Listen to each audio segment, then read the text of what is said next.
Hey, what's going on everyone? This is Gerard with MardoCigars.com, and I have a process that's broken down to 3 easy steps on how to pick the perfect cigar for yourself. But before I get started, I need you guys' help. We're trying to grow and build our YouTube channel, so I need you not only subscribe and click on the bell to be notified for every single new episode we come out with, but I need you to tell your friends so we can grow this thing and continue making these videos. So we need your support. You know the drill.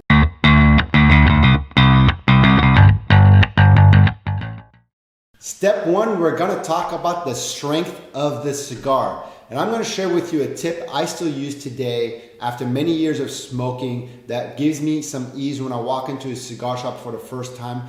Let's admit, it can still be somewhat intimidating. So the tip is that I give them a compliment. And the way I do that is when I walk in for the first time, I'll say something like this. This is a very nice shop. I'm from out of town. I'm really happy I found you guys. By the way, I'm looking for a certain type of cigar. I'm wondering who can give me some help. So now I give them a compliment. I'm at ease. They probably like me, and I got some assistance. And when we walk into Humidor, the first question that I pose is, I'm looking for a medium strength cigar. So what is the difference between mild, medium, and full strength cigars? So I broke it down to this. A mild cigar is going to be a cigar that's not going to have a lot of nicotine. And medium, obviously, is going to have a little bit more. And a full strength cigar is going to be something that's going to give me a nicotine blast. It's going to be very strong in body as well. And therefore, if I'm in the middle of my day, I don't want a full strength cigar. I want something more of a mild strength cigar with very little of the nicotine. I don't want a lot of spice. I don't want a very big head change. I'm going to stick to a mild strength cigar. So that is the question that I go with first, is the type of strength cigar that I'm looking for. Now that we hammered out step 1, the strength of the cigar, we're going to talk about step 2, the flavor of a cigar.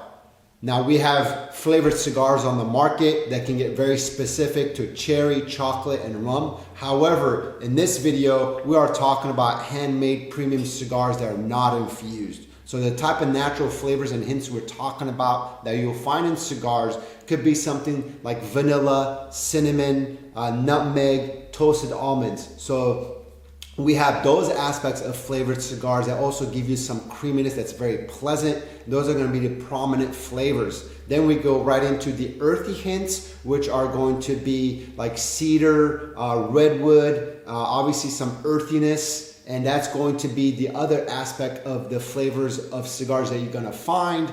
And then we go right into somewhat of dark chocolate, coffee bean, and obviously lots of pepper. So now that you have broken it down to 3 different parameters, the flavors, we got the creamy with the toasted almonds, we got the little bit of earthiness with some redwood or cedar, and then obviously if you want more of a coffee and a dark chocolate with a lot of pepper, you can approach the individual and say, hey, I'm looking for a medium strength cigar and I want redwood, cedar, very earthy hints and flavors. So now we're going to segue right into step 3, so stay tuned.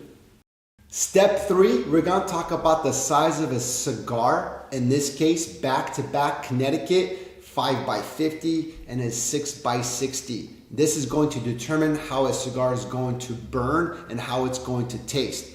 Let's get right into the 5x50. The 5x50 is a 5-inch cigar with a 50 ring gauge.